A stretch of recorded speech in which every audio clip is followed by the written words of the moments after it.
سبحان اللہ و بحمدہ سبحان اللہ العظیم اللہم صل علی سیدنا و مولانا محمد علی آلہ و اصحابہ و بارک وسلم۔ آج کے درس قرآن کا آغاز ہم کریں گے سورہ نساء کی آیت نمبر 65 سے۔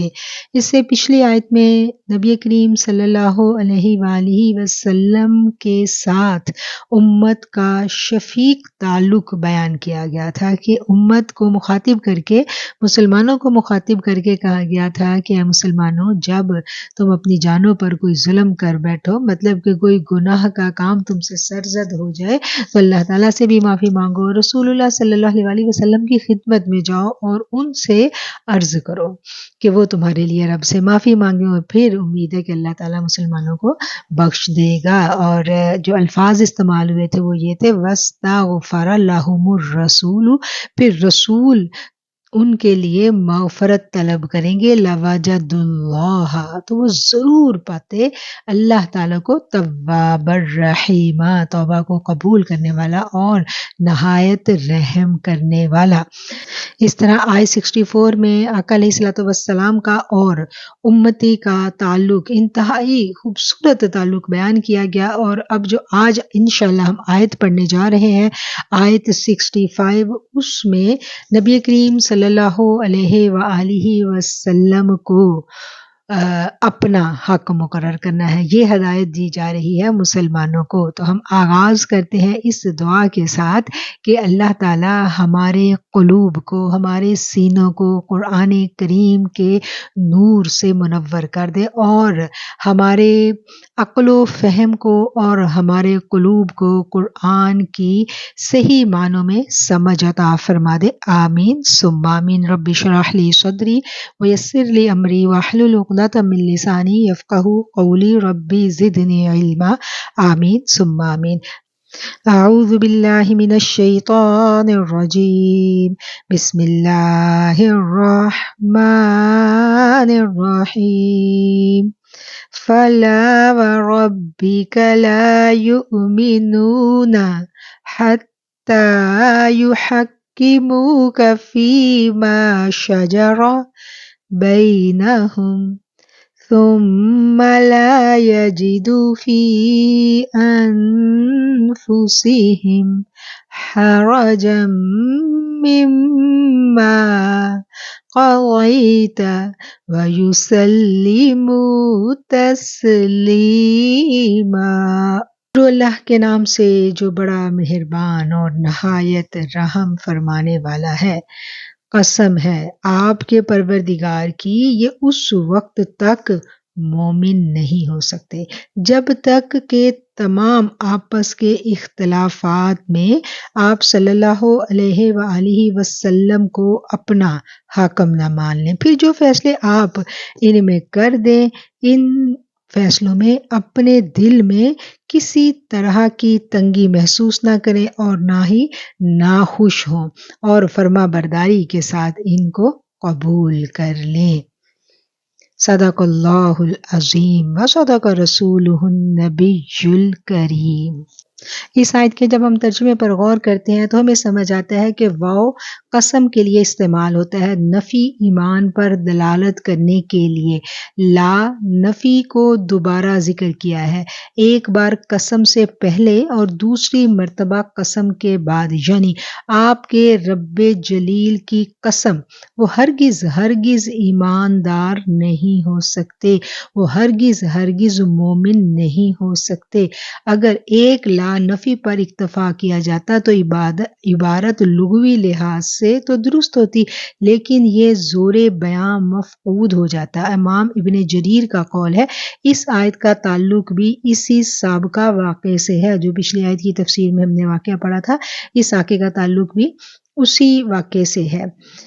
یہ حکم نبی کریم صلی اللہ علیہ وسلم کی ظاہری حیات تک نہیں تھا بلکہ قیامت تک کے لیے ہے، ہر شخص کے لیے، اور یہی ایمان کی اساس ہے کہ جو شخص رسول اللہ صلی اللہ علیہ وآلہ وسلم سے سرتابی کرتا ہے تو اللہ کی قسم اس کے متعلق قسم سے موقد کر کے اپنا فیصلہ یہ دیتا ہے کہ وہ مومن نہیں ہے، وہاں تو وہی اطاعت قابل قبول ہے جو رسول صلی اللہ علیہ وآلہ وسلم کی اتباع اور پیروی میں ہے، اور وہی متی تصور ہوگا جو رسول اللہ صلی اللہ علیہ وآلہ وسلم کی غلامی کا طوق پہنے ہوئے ہوگا۔ نبی کریم صلی اللہ علیہ وآلہ وسلم تمام مومنوں میں سب مومنوں پر حاکم بنا کر ان کو بھیجا گیا، مبلغ بنا کر بھیجا گیا، رسول بنا کر بھیجا گیا، اور مومنوں کے درمیان کوئی بھی فیصلہ جب آقا علیہ الصلوۃ والسلام فرما دیں تو اس فیصلے کے اوپر پھر کسی بھی مسلمان کو معترض ہونے کا کوئی حق نہیں ہے۔ اعتراض کرنا نفاق کی نشانی ہوتا ہے، اپنے امام پر اعتراض کرنا، اور سب سے بڑھ کر اپنے رسول صلی اللہ علیہ وآلہ وسلم کی کسی بھی بات پر اعتراض کرنا یا ان کے فیصلے کو چھوڑ کر کہیں اور دلیل لینے چلے جانا، جیسا کہ ابھی پچھلے واقعے میں ہم نے پڑھا تھا، وہ یہودی کا قصہ ہمیں یاد کر لینا چاہیے۔ اس طرح کوئی بھی فیصلہ جب رسول اللہ نے فرما دیا پھر اس فیصلے کو ہم نے لازمی خوشی کے ساتھ فرما برداری کے ساتھ قبول کرنا ہے، اس پر کوئی سیکنڈ اوپینین نہیں ہوگی۔ جب بات رسول اللہ صلی اللہ علیہ وآلہ وسلم کی آ جائے گی تو پھر کوئی سیکنڈ اوپینین نہیں ہوگی، اور اسی آیت کے اگلے حصے میں پھر آگے آتا ہے ثم لا یجدوا فی انفسہم حرجا، پھر کوئی تنگی نہیں پائیں گے اپنے نفسوں میں، یعنی جب رسول اللہ صلی اللہ علیہ وسلم کا فیصلہ کسی بارے میں ہم تک پہنچ جاتا ہے، جب آپ کا جو ظاہری حیات میں آپ تشریف فرماتے تب تو صحابہ کرام تک آپ کی بات پہنچتی تھی، تو آج وہی بات ہم تک احادیث کی روشنی میں پہنچتی ہے۔ جب آقا کی بات آ گئی، حدیث کی بات آ گئی، تو پھر ہم نے کیا کرنا ہے، ہم نے سمعنا واطعنا، پھر ہم نے کوئی دلیل نہیں دینی، کوئی بحث مباحثہ نہیں ہوگا، بالکل بھی نہیں، پھر خاموشی اختیار کرنی ہے، پھر اس کے اوپر کوئی کسی طرح کی بھی جو دلیل ہے، اعتراض کرنا ہے، وہ ہمارے ایمان کو داؤ پر لگا سکتا ہے، اور اس فیصلے کو ہم نے نہ صرف قبول کرنا ہے بلکہ اس فیصلے پر ہمارے دلوں کے اندر کوئی تنگی بھی نہیں آنی چاہیے، یہی ایمان ہے۔ قسم ہے آپ کے پروردگار کی، یہ مومن ہو ہی نہیں سکتے جب تک آپس کے تمام اختلافات میں آپ صلی اللہ علیہ وآلہ وسلم کو اپنا حاکم نہ مان لیں، پھر جو فیصلے آپ ان میں کر دیں ان سے اپنے دل میں کسی طرح کی تنگی اور ناخوشی نہ پائیں، اور فرما برداری کے ساتھ ان کو قبول کر لیں۔ وَلَوْ أَنَّا كَتَبْنَا عَلَيْهِمْ أَنِ اقْتُلُوا أَنفُسَكُمْ أَوِ اخْرُجُوا مِنْ دِيَارِكُمْ مَا فَعَلُوهُ إِلَّا قَلِيلٌ مِّنْهُمْ وَلَوْ أَنَّهُمْ فَعَلُوا مَا يُوعَظُونَ بِهِ لَكَانَ خَيْرًا لَهُمْ وَأَشَدَّ تثبیتا، اور اگر ہم ان پر یہ فرض کر دیتے کہ اپنی جانوں کو قتل کر ڈالو یا اپنے گھروں سے نکل جاؤ تو اسے ان میں سے بہت ہی کم لوگ بجا لاتے، اور اگر یہ وہی کریں جس کی انہیں نصیحت کی جاتی ہے تو یقیناً ان کے لیے بہتر اور بہت زیادہ مضبوطی والا ہے۔ وَلَوْ أَنَّا كَتَبْنَا عَلَيْهِمْ، اور اگر ہم فرض کر دیتے ان پر، پیچھے بات کن کی ہو رہی تھی، منافقین کی بات ہو رہی تھی، اور مفسرین لکھتے ہیں کہ جہاں علیہم کی جو ضمیر ہے یہ انہی منافقین کی جانب اشارہ ہے، ان کو مخاطب کر کے کہا جا رہا ہے کہ ان کے بارے میں اگر ہم فرض کر دیتے کہ قتل کرو اپنے آپ کو یا نکل جاؤ اپنے گھروں سے، تو نہ بجا لاتے اس کو مگر چند آدمی، یعنی اس حکم کی تعمیل صرف تھوڑے سے لوگ ہی کرتے۔ صحابہ کرام نے جب یہ آیت سنی تو بول اٹھے، لو فعل ربنا لفعلنا، اگر ہمارے رب نے ہمیں یہ حکم دیا تو ہم ضرور تعمیل کریں گے۔ رسول اللہ صلی اللہ علیہ وسلم نے جب اپنے صحابہ کا یہ جواب سنا تو آقا علیہ الصلوۃ والسلام نے اس کی تصدیق کرتے ہوئے فرمایا، اہل ایمان کے دلوں میں ایمان مستحکم پہاڑوں سے بھی زیادہ مضبوطی سے جاں گزین ہے، اور صحابہ کے دلوں میں جو ایمان جاں گزین تھا اس کی مثالیں پھر کہیں نہیں ملتی، وہ پھر رہتی دنیا تک قائم کر گئے مثال۔ اور دنیا نے دیکھا کہ تھوڑے سے عرصے میں سیدنا عمر فاروق کا 10 سال کا دور حکومت تھا، تو کہاں سے کہاں سلطنت جو تھی وہ مسلمانوں کی پھیل گئی تھی، اور وہ تربیت یافتہ تھے آقا علیہ الصلوۃ والسلام کے، اور پھر ان لوگوں نے جب محبتوں کا جو سبق، اطاعت و فرما برداری کا جو درس انہوں نے آقا علیہ الصلوۃ والسلام سے سیکھا تھا، قرآن نے جو کچھ ان کو سکھلایا تھا، پھر انہوں نے وہ سب کر کے دکھایا۔ اور آگے ہم دیکھتے ہیں، وَلَوْ أَنَّهُمْ فَعَلُوا مَا يُوعَظُونَ، اور اگر وہ کرتے جس کی انہیں نصیحت کی گئی تھی، کون کرتے؟ منافقین کی بات آگے ان کی طرف اشارہ ہے کہ اگر وہ وہی کرتے جن کی ان کو نصیحت کی جاتی تھی تو ان کے لیے بہتر ہوتا، تم یکسوئی سے میرے رسول اللہ صلی اللہ علیہ وسلم کا دامن پکڑ لیتے تو تمہاری دنیا بھی سنور جاتی اور آخرت بھی۔ اس کا ایک بڑا فائدہ یہ ہوتا کہ تذبذب کی کیفیت جس سے تم دوچار ہو، کبھی اسلام کی طرف لپکتے ہو اور کبھی کفر کے ساتھ چمٹ جاتے ہو، یہ ختم ہو جاتی ہے۔ اور آج ہم اس آیت پر غور کریں تو ہم کہاں کھڑے ہیں؟ یہ تذبذب، یہ وسوسے، یہ سب ایمان کی کمزوری پر دلیل کرتے ہیں۔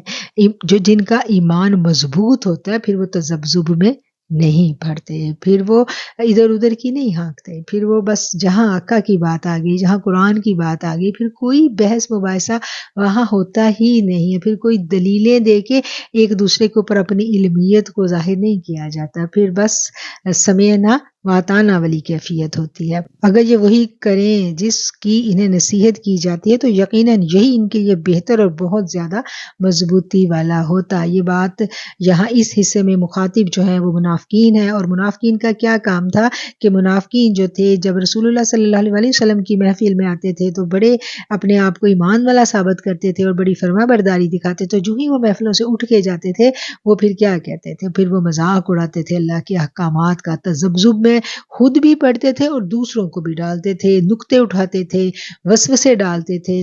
تو اس وجہ سے کیا ہے کہ ان کی اپنی طبیعتوں کے اندر بھی بے قراری رہتی تھی، ان کی روحیں بھی بے چین رہتی تھیں، اور اللہ تعالیٰ نے اس آیت میں جو کہا ہے نا کہ اگر تم ایسا نہ کرتے اور یعنی ایمان کے ساتھ قوت کے ساتھ اللہ کے احکامات اور رسول اللہ صلی اللہ علیہ وسلم کی فرما برداری میں جٹ جاتے تو پھر تمہارے لیے یہ زیادہ بہتر ہوتا۔ اور دلوں کا نفاق جو ہے یہ کب ظاہر ہوتا ہے؟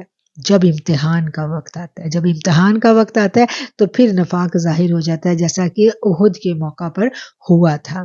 تو ہم اگر ان آیات کو آج اپنے حالات کے تناظر میں سمجھیں تو ہمیں اپنے اندر بھی بہت کچھ ایسا نظر آتا ہے جس پر ہماری نگاہیں بھی ندامت سے جھک جاتی ہیں۔ یہ غور و فکر کرنے والی آیت ہے کہ کیا خدا نہ خواستہ کہیں ایسا تو نہیں ہے کہ آج ہمارا ایمان بھی تذبذب کا شکار ہے؟ کیا ایمان کے معاملے میں خدا نہ خواستہ کہیں وسوسہ ہمارے اندر بھی موجود ہے؟ یہ کھوجنے کی، یہ جاننے کی، یہ اپنا انالیسس کرنے کی ضرورت ہے، اور یہ اس آیت کو پڑھنے کے بعد ہم نے کرنا ہے۔ اور جب آپ نے کرنا ہے تو پھر مجھے نیکسٹ آپ نے بتانا ہے اس کا جواب، کہ جب ہم اس آیت پر تفکر کرتے ہیں تو ہمارے اندر سے کیا جواب آتا ہے۔ وَإِذًا لَآتَيْنَاهُم مِّن لَّدُنَّا أَجْرًا عَظِيمًا، اور تب تو انہیں ہم اپنے پاس سے بڑا ثواب دیں گے۔ وَلَهَدَيْنَاهُمْ صِرَاطًا مُّسْتَقِيمًا، اور یقیناً انہیں سیدھا رستہ دکھا دیں گے۔ وَلَهَدَيْنَاهُمْ، اور ہم انہیں ہدایت دیتے، صِرَاطًا مُّسْتَقِيمًا، سیدھے رستے کی طرف۔ آج ہر شخص جو ہے وہ اپنا جب جائزہ لیتا ہے تو ہم سب کسی نہ کسی جانب چل رہے ہوتے ہیں۔ ہمارا ایک تو دنیا کی زندگی کا سفر ہے نا، ایک ہماری روح کا بھی سفر ہوتا ہے۔ روح کا سفر کیا ہوتا ہے؟ ہر شخص کسی نہ کسی کی پیروی میں ہوتا ہے، کسی نہ کسی کی اطاعت میں ہوتا ہے، کوئی اپنے نفس کی اطاعت میں لگا ہوا ہے، کوئی اپنے رب کی اطاعت میں لگا ہوا ہے، کوئی اپنے دوستوں کے ساتھ جو وہ کر رہے ہیں ان کے پیچھے لگا ہوا ہے، اور کوئی دنیا کی چکا چوند سے متاثر ہو کر دنیا کے پیچھے لگا ہوا ہے۔ تو ہر فرد کہیں نہ کہیں انگیج ہے۔ تو جب کوئی شخص اپنی اللہ اور رسول اللہ صلی اللہ علیہ وآلہ وسلم کی فرما برداری میں اپنی جان کو دے دیتا ہے، بالکل اطاعت اور فرما برداری قبول کر لیتا ہے، تو پھر اللہ اس کو سیدھے رستے پہ چلاتا ہے۔ آج آپ دیکھیں کہ ہم رستہ گم کیے ہوئے ہیں، اور جب رستہ گم کیے ہوئے تو ہمیں پتہ بھی نہیں ہے کہ ہم کدھر جا رہے ہیں، اور جب ہم تھوڑا سا غور و فکر کرتے ہیں اور ہمیں احساس ہوتا ہے کہ اتنی عمر ہو گئی ابھی ہمیں پتہ ہی نہیں ہے، ہم پتہ نہیں کب واپسی کا بلاوا آ جائے، تو ہم تھوڑا سا اپنی آخرت کا سامان کر لیں، اور آخرت کا سامان کرنے کے لیے ہمارے پاس سب سے آسان سورس ہے وہ انٹرنیٹ ہے۔ ہم انٹرنیٹ سے جب دین کو سیکھنا شروع کرتے ہیں تو وہاں پر تو اتنی بھرمار ہے، جتنے سکھانے والے بیٹھے ہیں وہ سارے کے سارے جو ہے نا وہ ایک دوسرے کے بارے میں ہمیں اتنا بدگمان کر رہے ہیں، اتنا بدگمان کر رہے ہیں کہ ہم سیدھے رستے کی بجائے اپنا رستہ ہی گم کر بیٹھتے ہیں۔ تو اس آیت سے ہمیں کیا پتہ چلا کہ سیدھا رستہ کن کو ملے گا؟ یہ پچھلی آیتیں جو بتائی گئی ہیں، جب ہم ان پہ تفکر کریں تو ہمیں پتہ چل جاتا ہے کہ سیدھا جو رستہ ہے وہ اللہ تعالیٰ کن کو دکھاتا ہے۔ ہم مانگتے تو ہیں، دعا تو ہم مانگتے ہیں کہ اللہ ہمیں سیدھے رستے پہ چلا، صراط مستقیم پہ چلا، لیکن سیدھا رستہ ملنا کن کو ہے اس کی نشانیاں بھی قرآن ہمیں بتاتا رہتا ہے، اور یقیناً انہیں راہ راست دکھا دیں۔ کن کو راہ راست دکھا دیں؟ یہ پچھلی آیت میں جو ذکر کیا گیا ہے، ہم اس پر غور کریں تو ہمیں اس کا جواب مل جاتا ہے۔ وَمَن يُطِعِ اللَّهَ وَالرَّسُولَ فَأُولَٰئِكَ مَعَ الَّذِينَ أَنْعَمَ اللَّهُ عَلَيْهِم مِّنَ النَّبِيِّينَ وَالصِّدِّيقِينَ وَالشُّهَدَاءِ وَالصَّالِحِينَ وَحَسُنَ أُولَٰئِكَ رَفِیقًا۔ اور جو بھی اللہ اور اس کے رسول صلی اللہ علیہ وسلم کی فرما برداری کرے اور وہ ان لوگوں کے ساتھ ہوگا جن پر اللہ تعالیٰ نے انعام کیا ہے، جیسے نبی، صدیق اور شہید اور نیک لوگ، یہ بہترین دوست ہیں۔ اس آیت میں کتنی خوبصورت بات کی گئی۔ علامہ بیضاوی فرماتے ہیں اطاعت رسول صلی اللہ علیہ وآلہ وسلم کی برکت یہ ہے کہ اطاعت رسول کرنے والے کو وہ رستہ مل جاتا ہے جو اسے کامیابی تک پہنچا دیتا ہے، اور اس پر غیب کے دروازے کھل جائیں گے۔ رسول اللہ صلی اللہ علیہ وسلم کا ارشاد ہے جو اپنے علم کے مطابق عمل کرتا ہے اللہ تعالیٰ اسے وہ علم القا کرتا ہے جس کو وہ نہیں جانتا۔ یعنی قدم ہم نے اٹھانا ہے، ابتدا ہم نے کرنی ہے۔ جب ہم نے ابتدا کر لی تو پھر آگے ہمارا ہاتھ پکڑ کے ہمارے رب نے ہی ہمیں گزارنا ہے، اس کی رحمت ہی پھر انسان کو گزارتی ہے۔ ہمارا کام کیا ہوتا ہے کہ ہم صرف نیک نیتی کے ساتھ قدم اٹھاتے ہیں، اور قدم اٹھانے کے ساتھ ساتھ ہم کیا کرتے ہیں، ہم دعا مانگتے ہیں۔ 5 وقت نماز فرض کر دی گئی، اور نماز میں سورہ فاتحہ لازمی، اور سورہ فاتحہ کی جو روح ہے جب وہ ہمیں سمجھ میں آ جائے تو پھر کامیابی یقیناً ہمیں ملتی ہے۔ پچھلی آیت میں ہم دیکھتے ہیں کہ جو لوگ تذبذب میں پڑھتے ہیں ان کے بارے میں بتایا گیا ہے۔ اب یہاں ان خوش نصیبوں کی خوش بختی کا ذکر کیا جا رہا ہے جنہیں اللہ اور رسول صلی اللہ علیہ وآلہ وسلم کی اطاعت کا شرف نصیب ہوتا ہے۔ جو رسول اللہ صلی اللہ علیہ وسلم کی اطاعت پر چلتے ہیں، اللہ کی فرما برداری میں رہتے ہیں، تو پھر اللہ تعالیٰ ان پر کیا انعام فرماتا ہے؟ اللہ تعالیٰ انہیں ساتھ دے دیتا ہے۔ کن کا؟ نبیوں کا، صدیق لوگوں کا، صدیقین کا، والشہداء اور شہداء کا، والصالحین اور صالحین کا۔ اور کتنے اچھے ہیں یہ سب دوست، کہ کتنے خوبصورت لوگوں کی اللہ تعالیٰ ایسے لوگوں کو دوستی عطا فرما دیتا ہے کہ ایسی خوبصورت رفیق ان کو مل جاتے ہیں۔ ذالک الفضل من اللہ، یہ سب اللہ کی طرف سے فضل ہے۔ وَكَفَى بِاللَّهِ عَلِيمًا، اور اللہ تعالیٰ جاننے والا ہے۔ وَكَفَى اور کافی ہے، بِاللَّهِ عَلِيمًا اللہ علم والا، یہ کامل علم کا مالک میرا رب ہی ہے، اور یہ اسی کا فضل ہے جس کو جتنا چاہے عطا فرما دیتا ہے۔ یا ایھا الذین آمنوا خذوا حذرکم فانفروا ثبات او انفروا جمیعا۔ اے ایمان والو اپنے بچاؤ کا سامان لے لو، پھر گروہ گروہ بن کر کوچ کرو، یا سب کے سب اکٹھے ہو کر نکل کھڑے ہو۔ وَإِنَّ مِنْكُمْ لَمَن لَّيُبَطِّئَنَّ فَإِنْ أَصَابَتْكُم مُّصِيبَةٌ قَالَ قَدْ أَنْعَمَ اللَّهُ عَلَيَّ إِذْ لَمْ أَكُن مَّعَهُمْ شہیدا، اور یقیناً تم میں بعض وہ بھی ہیں جو پس و پیش کرتے ہیں، پھر اگر تمہیں کوئی نقصان ہوتا ہے تو کہتے ہیں اللہ تعالیٰ نے ہم پر بڑا فضل کیا کہ میں ان کے ساتھ موجود نہ تھا۔ اب یہ دیکھیں کہ یہ منافق کا رویہ ہے۔ منافق کیا کرتا ہے، اپنے آپ کو، اپنے جو دل کا نفاق ہوتا ہے اس کو چھپا کے بیٹھا ہوتا ہے، اور جب کوئی مسلمانوں کے اوپر وقت آتا ہے، مسلمان نکلتے ہیں اپنے بچاؤ کے لیے، اپنے دفاع کے لیے، جب وہ نکلتے ہیں اللہ کی راہ میں لڑائی کے لیے نکلتے ہیں، تو یہ منافق کیا کرتے ہیں، پیچھے بیٹھ رہتے ہیں، اور پھر کیا ہوتا ہے کہ جب مسلمانوں کو کوئی تکلیف پہنچتی ہے تو کہتے ہیں کہ اوہ شکر ہے کہ ہم ان کے ساتھ نہیں تھے۔ تو یہ پھر آگے سے یہ کہتے ہیں کہ جو ہم ان کے ساتھ نہیں تھے یہ ہم پر اللہ کا بڑا فضل تھا۔ اور یہ مزاج جو ہے نفاق والے دلوں کا اس زمانے میں بھی تھا، یہ مزاج آج بھی ہمیں نظر آتا ہے۔ ہم دوبارہ اس آیت کو پڑھیں تو ہمیں بہت اچھے سے سمجھ آ جائے گی۔ اور یقیناً تم میں بعض وہ بھی ہیں جو پس و پیش کرتے ہیں، سستی دکھاتے ہیں، پھر اگر تمہیں کوئی نقصان ہوتا ہے تو وہ کہتے ہیں، جب اللہ تعالیٰ کی فرما برداری کے کاموں کے لیے انسان نکلتا ہے نا، کوئی بھی فرما برداری کا کام ہو تو اس میں نفع بھی ہوتا ہے، نقصان بھی ہوتا ہے، دونوں کا اندیشہ ہے۔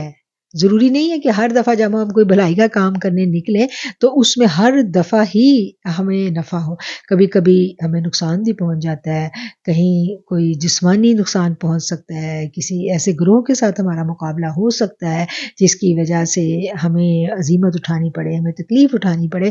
تو ایسی صورت میں جو لوگ ہمارے ساتھ دوستیوں کا دعویٰ کر رہے ہوتے ہیں پھر ان کو موقع مل جاتا ہے، پھر وہ کیا کہتے ہیں، ہم پر تو بڑا فضل ہے، وہ ہم نہیں ساتھ گئے۔ تو اللہ تعالیٰ نے ان کی اس عادت کو یہاں کھول کر بیان کیا ہے۔ وَلَئِنْ أَصَابَكُمْ فَضْلٌ مِّنَ اللَّهِ، اور جب البتہ پہنچے تم کو کوئی فضل اللہ کی طرف سے، لَيَقُولَنَّ، البتہ ضرور کہیں گے، كَأَن لَّمْ تَكُن بَيْنَكُمْ وَبَيْنَهُ مَوَدَّةٌ یا لیتنی كنت معهم فأفوز فوزا عظیما، اور اگر تمہیں اللہ کی طرف سے کوئی فضل مل جائے تو اس طرح کہ گویا تم میں ان میں دوستی تھی ہی نہیں، کہتے ہیں کاش میں بھی ان کے ہمراہ ہوتا تو بڑی کامیابی کو پہنچتا۔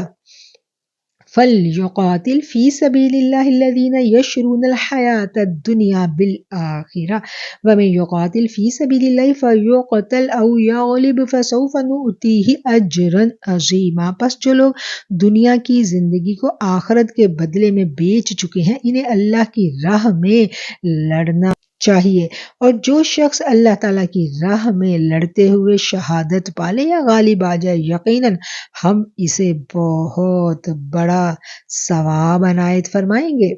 اب یہاں پر بھی اللہ تعالیٰ مسلمانوں کی تربیت کی یہ آیات ہیں، یہاں پر بتایا جا رہا ہے کہ جب مشکل وقت آئے، دشمن کا مقابلہ کرنے کا وقت آئے تو پھر پیٹھ نہیں دکھانی، پھر بہادری کے ساتھ بڑھنا ہے اور بڑھ کے دشمن کا مقابلہ کرنا ہے، اور جو کوئی دشمن کے ساتھ مقابلہ کرتا ہے اس کے اور پھر وہ اس راہ میں قتل ہو جاتا ہے تو وہ شہادت کا جام نوش کر لیتا ہے یا پھر غالب آ جاتا ہے۔ دو ہی طریقے ہیں نا، یا تو وہ غالب آئے گا، فتح پا لے گا، یا پھر شہادت مل جائے گی، پس عنقریب ہم دیں گے اس کو بڑا اجر۔ اگر غالب آ گیا تو دنیا میں اس کو اجر ملتا ہے، مال غنیمت ملتا ہے، کامیابی ملتی ہے، اور اگر وہ شہادت پا گیا تو پھر اخروی کامیابی، پھر بھی کامیابی ہے، پھر یہ نہیں ہے کہ ناکامی، اپنی جان کا نذرانہ پیش کر کے بلند مقام جو ہے شہداء کا اس نے حاصل کر لیا۔ وَمَا لَكُمْ لَا تُقَاتِلُونَ فِي سَبِيلِ اللَّهِ وَالْمُسْتَضْعَفِينَ مِنَ الرِّجَالِ وَالنِّسَاءِ وَالْوِلْدَانِ الَّذِينَ يَقُولُونَ رَبَّنَا أَخْرِجْنَا مِنْ هَٰذِهِ الْقَرْيَةِ الظَّالِمِ أَهْلُهَا وَاجْعَل لَّنَا مِن لَّدُنكَ وَلِيًّا وَاجْعَل لَّنَا مِن لَّدُنكَ نَصِيرًا، بھلا کیا وجہ ہے کہ تم اللہ کی راہ میں اور ان ناتواں مردوں، عورتوں اور ننھے ننھے بچوں کے چھٹکارے کے لیے لڑائی نہ کرو، جو یوں دعائیں مانگ رہے ہیں کہ اے ہمارے پروردگار ان ظالموں کی بستی سے ہمیں نجات عطا فرما اور ہمارے لیے خود اپنے پاس سے حمایتی مقرر فرما دے اور ہمارے لیے خاص اپنے پاس سے مددگار بنا دے۔ مکہ مکرمہ میں کئی مرد، عورتیں اور بچے ایسے تھے جو اسلام قبول کر چکے تھے، لیکن کفار مکہ نے ان کے ناک میں دم کیا ہوا تھا، وہ ہجرت نہیں کر سکتے تھے اور نہ ہی ہی انہیں امن و سلامتی میسر تھی، وہ مظالم کو برداشت کیا کرتے تھے اور اللہ کے حضور دعائیں مانگا کرتے تھے، اور پھر اللہ تعالیٰ نے ان کی جو دعائیں تھیں وہ سن لی، اور یہاں اسی صورتحال کو اللہ تعالیٰ نے بیان فرمایا ہے کہ جو مسلمان دشمن کے گھر میں ہیں، دشمن ان کو ستا رہا ہے، ان پہ ظلم و ستم کے پہاڑ توڑ رہا ہے، تو ایسے میں جو ایمان والے ہیں ان کا رویہ کیسا ہوتا ہے اور کیسا ہونا چاہیے، یہ بات جو ہے اللہ تعالیٰ اس آیت میں بیان کر رہے ہیں۔ الذین آمنوا یقاتلون فی سبیل اللہ والذین کفروا یقاتلون فی سبیل الطاغوت فقاتلوا اولیاء الشیطان ان کید الشیطان کان ضعیفا۔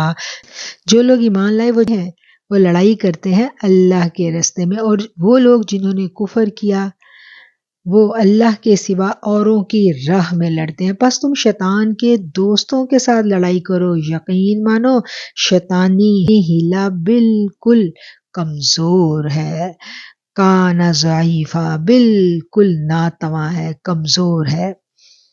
ایمان والے اللہ کے لیے لڑتے ہیں، ایمان والے اپنی ذات کے لیے نہیں لڑتے، نہ ان کا مطمع نظر طاقت ہوتی ہے، غلبہ ہوتا ہے، دنیا ہوتی ہے، اور نہ ہی اپنی ذات کی فتح، وہ صرف اللہ کے حکم پر، اللہ کے نام پر اپنی جان ہتھیلی پر رکھ کر نکل کھڑے ہوتے ہیں، اور اللہ پھر ان کا ساتھ بھی دیتا ہے۔ اور دوسری طرف جو شیطان کے دوست ہیں، جو طاغوت کے پیروکار ہیں، وہ کیا کرتے ہیں، وہ شیطان کی پیروی کرتے ہیں۔ جب دونوں فریقین کا ذکر کیا جا رہا ہے کہ دونوں لڑائی کرتے ہیں، شیطان والے جو ہیں وہ بھی لڑائی کے لیے آتے ہیں، اور جو رحمان کے بندے ہیں وہ بھی لڑائی کے لیے آتے ہیں، تو اللہ تعالیٰ ایمان والوں کو ابھار رہا ہے، انہیں یہ سمجھا رہا ہے کہ بے شک شیطان کی چالیں جو ہیں وہ کمزور ہیں، اس سے تم نے ڈرنا نہیں ہے۔ کیوں؟ کیونکہ ہمیشہ آپ دیکھیں جب بھی ایمان والے اور طاغوت والے آمنے سامنے آتے ہیں تو ہمیشہ ہم دیکھتے ہیں کہ دنیاوی اسباب میں عام طور اعلیٰ قسم کے ساز و سامان سے لیس ہوتے ہیں، اور ایمان والوں کے پاس ایمان کی قوت ہوتی ہے۔ جنگ بدر سے آج دن تک دیکھ لیں، ہمیشہ جو طاغوت والے ہیں، کیسر و کسریٰ کی بڑی بڑی ریاستیں تھیں، بڑے بڑے ان کے پاس ہاتھی ہوا کرتے تھے، اور مسلمانوں کے پاس کیا تھا؟ ہمیشہ طاغوت اور ایمان والے جب بھی آمنے سامنے آئے ہیں وہ دنیاوی اسباب سے بہت لیس ہوتے ہیں، اور ایمان والے جو ہیں وہ اپنی قوت ایمانی سے لڑتے ہیں۔ تو جیت کس کی ہوتی ہے؟ اللہ نے کہا ہے کہ اگر تم ایمان والے ہو، واقعہ تم ایمان والے ہو تو غالب تم ہی رہو گے، یہ اللہ ہی کے الفاظ ہیں، قرآن ہی کے الفاظ ہیں کہ اگر تم ایمان والے ہو تو تم ہی غالب رہو گے۔ تو بات کیا ہے؟ بات ایمان کی ہے۔ اور پھر شیطان کے بارے میں بتا دیا گیا کہ شیطان جو ہے، جو بظاہر ہمیں نظر آ رہا ہوتا ہے کہ یہ بہت زبردست اس کے پاس ساز و سامان ہے اور بڑی اعلیٰ ٹیکنالوجی اس کے پاس ہے، لیکن اللہ نے کہہ دیا کہ وہ کمزور ہے، کانا ضعیفا، وہ ناتواں ہے، وہ کمزور ہے۔ الم تر الی الذین قیل لهم کفوا ایدیکم واقیموا الصلاة وآتوا الزکاة فلما کتب علیہم القتال اذا فریق منهم یخشون الناس کخشیۃ اللہ او اشد خشیۃ وقالوا ربنا لم كتبت علینا القتال لولا اخرتنا الی اجل قریب قل متاع الدنیا قلیل والآخرۃ خیر لمن اتقی ولا تظلمون فتیلا۔ کیا آپ نے انہیں نہیں دیکھا جنہیں حکم کیا گیا تھا اپنے ہاتھوں کو روک کے رکھو اور نمازیں پڑھتے رہو، زکوٰۃ ادا کرتے رہو؟ پھر جب انہیں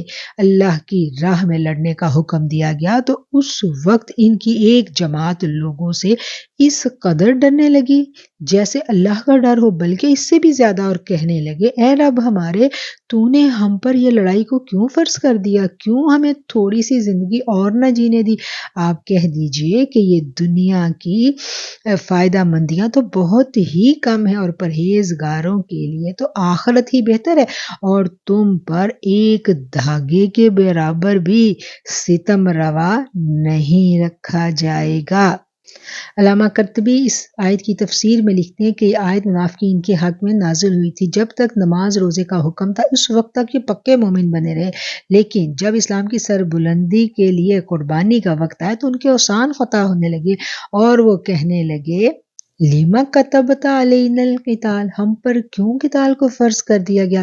یہ جملہ صحابہ کی زبان سے، ایمان والوں کی زبان سے نہیں نکل سکتا تھا، یہ انہی کی زبان سے نکلا۔ وہ تو اس دار فانی کو الوداع کہہ کر آخرت کی ابدی نعمتوں سے ہمکنار ہونے کے لیے ہر وقت بےتاب رہا کرتے تھے۔ جو سچے صحابہ تھے ان کی تو یہ شان تھی، وہ تو جام شہادت نوش فرمانا چاہتے تھے، وہ تو بڑھ کے اللہ کی راہ میں بھاگ بھاگ کے اپنے آپ کو پیش کیا کرتے تھے۔ اور یہ جملہ کن کی زبان سے نکلا؟ یہ منافقین کی زبان سے نکلا، اور اسی پر پھر یہ آیات جو ہیں یہ نازل کی گئیں۔ والآخرۃ خیر لمن اتقی، اور آخرت تو بہتر ہی ہے، اور تم پر ایک دھاگے کے برابر بھی ظلم نہیں کیا جائے گا۔ اور وہ یہ سمجھ رہے تھے نا کہ ہمیں جو اللہ تعالیٰ نے اپنی راہ میں قتال کرنے کا حکم دیا ہے تو یہ گویا ہم پہ کوئی ظلم ہو گیا ہے، تو یہ اللہ کہتا ہے یہ کوئی ظلم نہیں ہے، تم پر ظلم نہیں کیا جائے گا۔ اللہ کا تو کرم ہی کرم ہے، جان دے دی تو تب بھی بازی جیتی، اگر دنیا کی بازی جیتی تو تب بھی جیتی۔ مومن تو دونوں صورتوں میں ہی فتح سے ہمکنار ہوتا ہے، مومن کہیں کبھی بھی ناکام نہیں ہوتا، بس اس نے جب ایمان اس کے دل میں گھر کر جاتا ہے تو پھر کامیابی ہی کامیابی ہوتی ہے اس کے لیے۔ اینما تکونوا یدرککم الموت ولو کنتم فی بروج مشیدہ وَإِن تُصِبْهُمْ حَسَنَةٌ يَقُولُوا هَٰذِهِ مِنْ عِندِ اللَّهِ وَإِن تُصِبْهُمْ سَيِّئَةٌ يَقُولُوا هَٰذِهِ مِنْ عِندِكَ قُلْ كُلٌّ مِّنْ عِندِ اللَّهِ فَمَا لِهَٰؤُلَاءِ الْقَوْمِ لَا يَكَادُونَ يَفْقَهُونَ حَدِيثًا۔ تم جہاں کہیں بھی ہو، موت تمہیں آن پکڑے گی، گو تم محفوظ قلعوں میں ہو، گو تم مضبوط قلعوں میں ہو۔ اگر انہیں کوئی بھلائی ملتی ہے تو کہتے ہیں کہ یہ اللہ کی طرف سے ہے، اور اگر انہیں کوئی برائی پہنچتی ہے تو کہہ اٹھتے ہیں کہ یہ تو آپ کی طرف سے ہے۔ انہیں کہہ دو یہ سب اللہ ہی کی طرف سے ہے، انہیں کیا ہو گیا ہے، کوئی بات سمجھنے کے بھی قریب نہیں ہے۔ یہ پھر منافقین کی بات ہے یہاں پر کہ منافقین جو ہیں ان کو اللہ مخاطب کر کے کہہ رہا ہے کہ تم اپنی جانوں کو بچا کے اللہ کی راہ میں نکلنے سے ڈرتے ہو نا، تو اگر موت نے تمہیں آنا ہے تو تم اگر مضبوط قلعوں میں بھی جا کے بیٹھ رہو تو موت تو وہاں بھی آ جائے گی۔ موت کے لیے تو کوئی فصیلیں، کوئی دیواریں، دروازے کچھ بھی اہمیت نہیں رکھتی، موت نے جہاں آنا ہے وہیں آ کر رہنا ہے۔ اور یہ بات اللہ تعالیٰ یہاں ان کو سمجھا رہے ہیں۔ اور پھر ان کا کیا رویہ تھا کہ جب ان کے اوپر کوئی کرم ہوتا تھا، کوئی فائدہ پہنچتا تھا تو کہتے تھے ہم پہ بڑا کرم ہے اللہ کا، اور جب کوئی مصیبت آتی تھی تو ایمان والوں کو مرد الزام ٹھہرانے لگتے تھے کہ ہم نے ان کا ساتھ دیا اس لیے مصیبت آئی۔ تو اللہ کیا کہتا ہے کہ سب خیر، سب بھلائی، سب کچھ میری طرف سے ہے، کسی بندہ جو ہے نا وہ اس پر قادر نہیں ہے، یہ اللہ نے اپنے ہی ہاتھوں میں رکھا ہوا ہے۔ پھر آگے سوالیہ انداز ہے اللہ تعالیٰ کا، انہیں کیا ہو گیا ہے کہ یہ کوئی بات سمجھنے کے قریب بھی نہیں ہے۔ ما اصابک من حسنۃ فمن اللہ وما اصابک من سیئۃ فمن نفسک وارسلناک للناس رسولا وکفی باللہ شہیدا۔ آپ کو جو بھلائی ملتی ہے وہ اللہ تعالیٰ کی طرف سے، اور جو برائی پہنچتی ہے وہ آپ کے اپنے نفس کی طرف سے ہے۔ ہم نے آپ کو تمام لوگوں کو پیغام پہنچانے والا بنا کر بھیجا ہے، اور اللہ تعالیٰ گواہ کافی ہے۔ ما اصابک من حسنۃ فمن اللہ، کہ جو نیکی بھی پہنچتی ہے نا، کوئی بھلائی پہنچتی ہے وہ اللہ ہی کی طرف سے ہے۔ یہ نہیں ہے کہ ہم اپنی چاہت سے اپنے اوپر بہت کرم نوازیاں یا بہت فضل ہم چاہتے ہیں ہم پہ فضل ہو جائے تو ہو جائے گا، نہیں، جب تک اللہ کا اذن نہیں ہوگا ہم پر فضل نہیں ہو سکتا ورنہ تو ہر شخص جو ہے وہ اپنی مرضی سے اپنی زندگی گزارے۔ فائنل فیصلہ اللہ کے ہاتھوں میں، کوشش ہم نے کرنی ہے، اور لیکن جو فائنل ڈیسیژن ہے، جو فائنل کام کرنے کی جو قدرت ہے وہ میرے رب کے پاس ہے۔ جب میرا رب چاہتا ہے کسی کو بھلائی پہنچا دیتا ہے، اور جو بھی پہنچتی ہے کوئی بھلائی اللہ کی طرف سے، اور جو بھی پہنچتی ہے آپ کو کوئی برائی تو وہ آپ کے نفس کی وجہ سے۔ یہ یہاں پر کون سا مضمون آ گیا؟ وہی والی بات آ گئی کہ یہ آپ کے اپنے ہاتھوں کی کمائی۔ اللہ نہیں چاہتا اپنے بندوں پہ ظلم کرنا، اللہ کہتا ہے تم خود اپنے اوپر ظلم کرتے ہو۔ کیسے؟ اللہ کی جب نافرمانی کے کام کیے جاتے ہیں، اعلان کیے جاتے ہیں، تو پھر اللہ غضبناک ہو جاتا ہے۔ پھر جب اللہ کا غضب ہوتا ہے تو پھر مصیبتیں دیتی ہیں، جو اجتماعی برائیاں ہیں، کھلے عام سر عام کی جو برائیاں ہیں، وہ اللہ کے غضب کو دعوت دیتی ہیں. پھر زلزلے بھی آتے ہیں، مصیبتیں بھی آتی ہیں، وبائیں بھی پھوٹ پڑتی ہیں. تو یہ کیا ہے؟ یہ ہماری اپنی نافرمانیاں ہوتی ہیں، ہمارے اپنے ہاتھوں کی کمائی ہوتی ہے کہ یہ جو ہم پہ مصیبتیں آتی ہیں. وَأَرْسَلْنَاكَ لِلنَّاسِ رَسُولًا، اور ہم نے آپ کو لوگوں کے لیے رسول بنا کر بھیجا ہے. وَكَفَىٰ، اور کافی ہے. بِاللَّهِ شَهِيدًا، اللہ تعالیٰ اس بات پر گواہ کافی ہے. من یطیع الرسول فقد اطاع اللہ ومن تولی فما ارسلناک علیہم حفیظا، اور رسول اللہ صلی اللہ علیہ وسلم کی جو اطاعت کرے اسی نے اللہ کی فرما برداری کی، اور جو منہ پھیر لے تو ہم نے آپ کو کچھ بھی ان پر نگہبان بنا کر نہیں بھیجا. یہ آیت بھی بڑی کی پوائنٹ ہے، سمجھنے والی بات ہے کہ جب ہم نے فرما برداری کرنی ہے اپنی ول سے کرنی ہے. یہ بعض لوگ یہ کہتے ہیں نا، ہم کہیں کوئی نیکی کا کام کر لو، چلیں نماز پڑھ لیں، ہم آئیں قرآن کلاس لے لیں، اچھا جب تک ہمیں توفیق ہوگی ہم بھی پڑھ لیں گے، اچھا جب ہمیں اللہ چاہے گا تو پھر ہم بھی قرآن پڑھ لیں گے. تو ایسا نہیں ہے، ایسا نہیں. اللہ تو چاہتا ہے، اسی لیے تو اس نے موقع دیا، اسی لیے تو رب نے آپ تک پیغام پہنچایا قرآن کلاس کا. اسی لیے رب ہمیں کہیں نہ کہیں سے پیغام پہنچاتا ہے نا، یہ بھلائی کا کام کرو، ہمیں پتہ چلتا ہے وہاں بھلائی کا، یہ نیکی کا کام ہو رہا ہے. تو ہمارا کیا ہے، مسلمان کی کیا تربیت کی جاتی ہے؟ فسعوا، بھاگ جاؤ، اللہ کے ذکر کی جانب بھاگو. فاستبقوا الخیرات، نیکیوں میں سبقت دے جاؤ. مسلمان کی تو یہ مسلمان کا مزاج اسلام ڈیولپ کرتا ہے کہ جہاں بھلائی اور نیکی کی بات آئی، اللہ کی عبادت کی بات آئی، وہاں پر جلدی کرنی ہے، بھاگنا ہے، سبقت لے جانی ہے. لیکن اس وقت ہم کیا کہتے ہیں، ہمارا کیا اچھا جب توفیق ہوگی. تو ایسا نہیں ہے. اس قرآن کی آیت کو سمجھے، من یطیع الرسول فقد اطاع اللہ، جو اطاعت کرتا ہے رسول اللہ کی تو تحقیق اس نے اطاعت کی اللہ کی. ومن تولی، اور جو کہ منہ موڑ جاتا ہے تو نہیں بھیجا ہم نے آپ کو ان پر نگران بنا کر. جو منہ موڑتا ہے وہ اپنی مرضی سے موڑتا ہے، ایسا نہیں ہے کہ اس کو کوئی توفیق اسپیشل عطا کی گئی تھی کہ وہ منہ موڑے. نہیں، اس نے اپنی نفس کی پیروی کی اور اس نے اللہ کی فرما برداری سے خود منہ پھوڑا. خود، یہ اس کا اپنا قصور ہے، اپنے ہاتھوں کی کمائی ہے. یہ فلسفہ بھی ہم نے سمجھنا. آج کل یہ بھی بہت نیگیٹو تھاٹ جو ہے نا یہ لوگوں میں سرائیت کر گئی. اس چیز کو بھی سمجھنا کہ یہ اپنے ہاتھوں کی کمائی ہے، خود منہ موڑتے ہیں. پیغام اللہ کا تو کھلا ہے، اللہ تو 5 ٹائم صدا بلند کرتا ہے، حی علی الصلاح حی علی الفلاح، اللہ تو کہتا ہے نا، بار بار کہتا ہے. تو اس چیز کو بھی ہم نے سمجھنا ہے. وَيَقُولُونَ طَاعَةٌ فَإِذَا بَرَزُوا مِنْ عِنْدِكَ بَيَّتَ طَائِفَةٌ مِّنْهُمْ غَيْرَ الَّذِي تَقُولُ وَاللَّهُ يَكْتُبُ مَا يُبَيِّتُونَ فَأَعْرِضْ عَنْهُمْ وَتَوَكَّلْ عَلَى اللَّهِ وَكَفَىٰ بِاللَّهِ وَكِيلًا.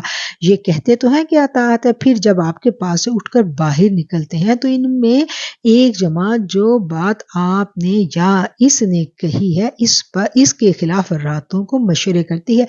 ان کی راتوں کی بات چیت اللہ لکھ رہا ہے تو آپ ان سے منہ پھیر لیجئے، اللہ تعالیٰ پر بھروسہ رکھیں، اللہ تعالیٰ کارساز کافی ہے. وَكَفَىٰ بِاللَّهِ وَكِيلًا، اور اللہ ہی کارساز کافی ہے. یہ بھی جو ان منافقین کی چالیں تھی ان کی طرف اشارہ کیا گیا کہ ان کی یہ حرکتیں تھیں، وہ اس طرح کیا کرتے تھے. جب محفلوں میں آتے تھے تو اور رویہ، جاتے تھے تو پھر اپنی سازشیں شروع کر دیتے تھے. افلا یتدبرون القرآن، کیا یہ لوگ قرآن پر غور و فکر نہیں کرتے؟ کیا یہ قرآن پر تدبر نہیں کرتے؟ وَلَوْ، اور اگر کَانَ مِنْ عِنْدِ غَيْرِ اللَّهِ لَوَجَدُوا فِيهِ اخْتِلَافًا كَثِيرًا، اگر یہ اللہ کے سوا کسی اور کی طرف سے ہوتا تو یقیناً اس میں بہت کچھ اختلاف پاتے. وَإِذَا جَاءَهُمْ أَمْرٌ مِّنَ الْأَمْنِ أَوِ الْخَوْفِ أَذَاعُوا بِهِ وَلَوْ رُدُّوهُ إِلَى الرَّسُولِ وَإِلَى أُولِي الْأَمْرِ مِنْهُمْ لَعَلِمَهُ الَّذِينَ يَسْتَنبِطُونَهُ مِنْهُمْ وَلَوْلَا فَضْلُ اللَّهِ عَلَيْكُمْ وَرَحْمَتُهُ لَاتَّبَعْتُمُ الشَّيْطَانَ إِلَّا قَلِيلًا. جہاں انہیں کوئی خبر امن کی یا خوف کی ملی انہوں نے اسے مشہور کرنا شروع کر دیا، حالانکہ اگر یہ لوگ اسے رسول اللہ صلی اللہ علیہ وسلم کے اور اپنے میں سے ایسی باتوں کی تہ تک پہنچنے والوں کے حوالے کر دیتے تو اس کی حقیقت وہ لوگ معلوم کر لیتے جو نتیجہ اخذ کرتے ہیں، اور اگر اللہ تعالیٰ کا فضل اور اس کی رحمت تم پر نہ ہوتی تو معدود چند کے علاوہ تم سب شیطان کے پیروکار بن جاتے۔ مسلمان جب ہجرت کر کے مدینہ منورہ پہنچے تو وہاں پر ایک طویل سلسلہ جو ہے وہ جنگوں کا شروع ہو گیا تھا۔ ہر وقت کہیں نہ کہیں سازش ہو رہی ہے، کہیں لڑائی ہو رہی ہے، تو ایسے میں پھر جو افواہیں پھیلانا، بری بری خبروں ادھر ادھر پھیلانا، خوف و ہراس پھیلانا، کچھ لوگوں کا یہ شیوا تھا۔ تو یہاں ان کی اس آیت میں ان کی ان حرکتوں کی جانب اشارہ کیا گیا ہے کہ ادھر ادھر جو افواہیں پھیلانا ہے وہ ٹھیک بات نہیں ہے۔ اگر کوئی ایسی بات پہنچے تو اس کا کیا کرنا ہے کہ اس کو اس کی تصدیق کے لیے، اس بات کی تہ تک پہنچنے کے لیے یہ نہیں ہے کہ اس بری خبر کے ذریعے معاشرے میں خوف و ہراس پھیلایا جائے، سکون کو برباد کیا جائے عوام الناس کا، بلکہ کیا ہے کہ اس خبر کو رسول اللہ صلی اللہ علیہ وسلم کے پاس لوٹا دیا جائے، یا پھر ان لوگوں کے پاس کہ جو اس کی حقیقت معلوم کر لینے والے ہیں، تاکہ معاشرے کا امن و امان جو ہے وہ خراب نہ ہو۔ اور پھر آگے اللہ تعالیٰ نے فرما دیا کہ اگر اللہ کا فضل اور رحمت تم پر نہ ہوتی تو چند کے سوا تم سب شیطان کے پیروکار بن جاتے۔ یہ افواہیں پھیلانا، یہ بری بری کیا کہنے چاہیے لگائیاں بجھائیاں کرنا، یہ کس کا کام ہے؟ یہ شیطان کا کام ہے، اور یہ سب سے آسان کام ہے۔ کیا ہے کہ اس کام میں شیطان کو بڑی آسانی ہے، کیونکہ لوگوں کو تو افواہیں چاہیے، وہ تو فٹافٹ ادھر کی ادھر، جیسے آج فارورڈنگ میسیج کیا ہو رہا ہے، فٹافٹ 1 منٹ سے بات کہاں سے کہاں پہنچ جاتی ہے۔ تو اس بات سے منع کیا گیا ہے زیادہ افواہیں پھیلانے سے۔ اس لیے جب یہ فارورڈنگ میسیج بھی جب آپ کے پاس آئیں تو بلا تحقیق کے آگے مت فارورڈ کیا کریں، اگنور کیا کریں، یا تو پھر تحقیق کریں، اس کی تہ تک پہنچیں، ورنہ اگنور کریں۔ یہ بھی ایک معاشرے میں بے قراری پھیلتی ہے، مطلب فساد پھیلتا ہے، شر پھیلتا ہے، تو اس سے بھی اوائڈ کرنا چاہیے۔ فقاتل فی سبیل اللہ لا تکلف الا نفسک وحرز المؤمنین عسى اللہ ان یکف بأس الذین کفروا واللہ اشد بأسا واشد تنکیلا۔ تو آپ اللہ کی راہ میں لڑائی کرتے رہیں، آپ کو صرف آپ کی ذات کی نسبت حکم دیا جاتا ہے، ہاں ایمان والوں کو رغبت دلاتے رہیے۔ بہت ممکن ہے کہ اللہ تعالیٰ کافروں کی جنگ کو روک دے، اور اللہ تعالیٰ سخت قوت والا اور سزا دینے میں بھی بہت سخت ہے۔ جہاں نبی کریم صلی اللہ علیہ وآلہ وسلم کو مخاطب کر کے کہا گیا ہے کہ جب باطل حق سے برسرے پیکار آئے تو آپ نے آگے بڑھنا ہے، خواہ آپ کو تنہا ہی لڑائی کے لیے آگے بڑھنا پڑے۔ چنانچہ رسول اللہ صلی اللہ علیہ وسلم کے یہ الفاظ اس حکم کی تعمیل پر معلوم ہوتے ہیں، یعنی باخدا میں کفار سے ضرور لڑوں گا خواہ میری گردن ہی جدا ہو جائے۔ اس سے یہ بھی معلوم ہوتا ہے کہ اگر کسی کار خیر میں کسی کا کوئی ساتھ دینے کے لیے معاون ساتھی موجود نہ ہو تو اکیلے ہی اس نیکی کے کام کو شروع کر دینا چاہیے۔ ساتھیوں کو نہ ہونا کوئی عذر نہیں ہے، یعنی نیکی اور بھلائی کا کام ہم کرنا چاہ رہے ہیں تو ہم اللہ کا نام لے کے شروع کرتے ہیں۔ ہم یہ چاہتے ہیں کہ چلیں ہم نے دین کی تبلیغ کا ہی کام کرنا ہے، اب ہم سوچیں کہ اب یہ دین کی تبلیغ کا کام ہے، اس کے لیے ہمیں تو بڑے بندے چاہیے، بڑے ٹرینڈ لوگ چاہیے، ہم پہلے اکٹھے کریں، فرینڈز بنائیں، پھر ہم محفلیں کریں، پھر ہم درس کا اہتمام کریں، تو یہ تو بڑا لمبا چوڑا کام ہے۔ اچھا جب ایسا ہو جائے گا، ایک پورا گروپ تیار ہو جائے گا تو پھر ہم کام کریں گے، نہیں۔ یہ کیا ہے کہ ہم نے جب نیت کر لی، نیک کام کرنے کی ارادہ کر لیا، تو پھر بھلے اکیلے ہی آگے بڑھنا پڑے، پھر اکیلے ہی بڑھ جائیں، اللہ تعالیٰ ساتھ دے دے گا۔ پھر اللہ دیتا ہے، ساتھ دیتا ہے، اور ایسی ایسی جگہ سے اللہ آپ کو پیارے پیارے ساتھی دے دیتا ہے کہ آپ کی خود عقل حیران رہ جاتی ہے۔ ہمارا کام کیا ہے؟ ہمارا کام نیک نیتی کے ساتھ قدم بڑھانا ہے، آگے اللہ تعالیٰ کارساز ہے۔ اللہ تعالیٰ سخت قوت والا ہے اور سزا دینے میں بھی بہت سخت ہے۔ من یشفع شفاعۃ حسنۃ یکن لہ نصیب منہا ومن یشفع شفاعۃ سیئۃ یکن لہ کفل منہا وکان اللہ علی کل شیء مقیتا۔ جو شخص کسی نیکی یا بھلے کام کی سفارش کرے اسے بھی اس کا کچھ حصہ ملے گا، اور جو برائی اور بدی کی سفارش کرے اس کے لیے بھی اس میں سے ایک حصہ ہے۔ اللہ تعالیٰ ہر چیز پر قدرت رکھنے والا ہے۔ اب کیا ہے کہ جہاں بھی نیکی کا کام ہے اس میں ہمیں کیا کرنا ہے؟ بڑھ چڑھ کے حصہ لینا ہے، ساتھ دینا ہے، اور جتنا ہم کر سکتے ہیں اس کام میں ہم نے اپنی بساط کے مطابق اپنا حصہ ڈال دینا ہے۔ تو کیا ہے کہ نیکی کا کام، ایک نیکی، اب جیسے اب یہ پیغام ہے، ہمارا پیغام ہے، اس میں آپ کچھ بھی نہیں کر سکتے، تو کم از کم قرآن کی جو درس قرآن کی جو ویڈیو ہے وہی آپ اپنی فرینڈس کو بھیج دیں۔ کتنا چھوٹا سا کام ہے، لیکن جس فرینڈ نے سن کے اس پر عمل کر لیا تو آپ کے لیے تو صدقہ جاریہ ہو گیا نا۔ اسی طرح درس قرآن کی دعوت دینا، تبلیغ کے کام میں دعوت کا کام کرنا، تو یہ سب کے سب کام کیا ہے؟ یہ صدقہ جاریہ کے کام ہے کہ آپ نے آگے پیغام پہنچا دیا، اور جب آگے سے آگے وہ پیغام پہنچا تو جو نیکی پھیلی اس میں سے آپ کا حصہ جو ہے وہ اللہ نے مخصوص کر دیا۔ اور اسی طرح برائی کو پھیلانا، برے برے پیغامات کو پھیلانا، پھر یہی بات ہے کہ حالانکہ بات تو ہنسی مذاق کی ہوتی ہے لیکن اس سے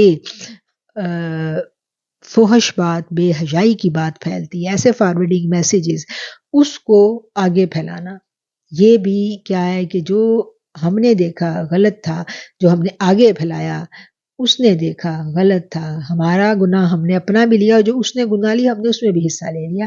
تو اس لیے فارورڈنگ میسیجز کے سلسلے میں بہت محتاط رویہ ہمیں اپنانا ہے، وقت کا ضیاع نہیں کرنا۔ ہر بندے کا وقت جو ہے بہت قیمتی ہے، کسی بھی دوست کو ہم بغیر وجہ کے فارورڈنگ میسیج بھیجتے ہیں جس میں کچھ بھی ایسا نہیں ہوتا کہ جو جان کر اس کی کوئی علمیت میں یا اس کے کوئی ایمان میں اضافہ ہو رہا ہے تو ہم نہ بھیجیں۔ ہاں، جس کو ہم سمجھتے ہیں کہ یہ ایسا میسیج ہے کہ اس کے علم میں اضافہ ہوگا اور اس کے کردار سازی میں یہ معاون اور مددگار ہے یہ میسیج، تو اس کو آگے کریں، بغیر وجہ خود پڑھا نہیں ہے اور آگے بھیج دیا، تو یہ رویہ جو ہے یہ بھی ہمیں، اس کے اوپر بھی ہمیں اپنے آپ کو روکنا ہے۔ وَإِذَا حُيِّيتُم بِتَحِيَّةٍ فَحَيُّوا بِأَحْسَنَ مِنْهَا أَوْ رُدُّوهَا إِنَّ اللَّهَ كَانَ عَلَى كُلِّ شَيْءٍ حَسِيبًا، اور جب آپ کو سلام کیا جائے تو آپ بھی اچھا سا جواب دے دو یا انہی الفاظ کو لوٹا دو، بلا شبہ اللہ تعالیٰ ہر چیز کا حساب لینے والا ہے۔ آیت نمبر ہے جی 86، یہاں پر الحمدللہ ہمارا نصف سپارہ مکمل ہو گیا ہے، اور اسی آیت پر ہم اپنے آج کے درس قرآن کا بھی اختتام کریں گے۔ اب ہم آیت کی تھوڑی سی ڈیٹیل کو دیکھ لیتے ہیں۔ بِتَحِيَّةٍ حُيِّيتُم، اس لفظ کا جب ہم مطلب دیکھتے ہیں، حُيِّيتُم بِتَحِيَّةٍ، بِتَحِيَّہ کا اصلی معنی ہے درازی عمر کی دعا دینا، یعنی کسی کو یہ دعا دینا کہ اللہ تمہیں لمبی زندگی دے، یہ مطلب ہے تحیّۃ کا۔ تو اللہ تعالیٰ کیا کہہ رہے ہیں؟ اِذَا حُيِّيتُم، جب تمہیں سلام دیا جائے تو اس کو تم بھی لوٹا دو اسی طرح یا اس سے بھی بہتر الفاظ میں۔ مفسرین کے نزدیک یہاں تحیّت سے مراد سلام کہنا ہے، سلام دینا رسول اللہ صلی اللہ علیہ وسلم کی پسندیدہ سنت ہے، لیکن اس کا جواب دینا فرض ہے۔ اب یہ بات بڑی قابل غور ہے، سلام کیا ہے؟ سلام سنت ہے، ہمیں اپنے دوسرے مسلمان بھائی کو سلام کرنا ہے، بہن بھائی ہم آپس میں ملے مسلمان تو ہم نے کیا کرنا ہے؟ سلام کرنا ہے، یہ کیا ہے؟ یہ سنت ہے، جواب دینا فرض ہے۔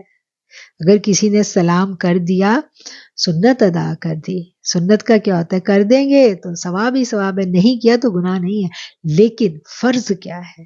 فرض کی جو ادائیگی اگر ہم نہیں کرتے تو ہم گناہ گار ہیں۔ تو جواب اگر کسی نے ہمیں سلام کر دیا اور ہم نے جواب نہیں دیا تو ہم گناہ گار ہو گئے، بڑا سخت گناہ ہے، یہ فرض ہے۔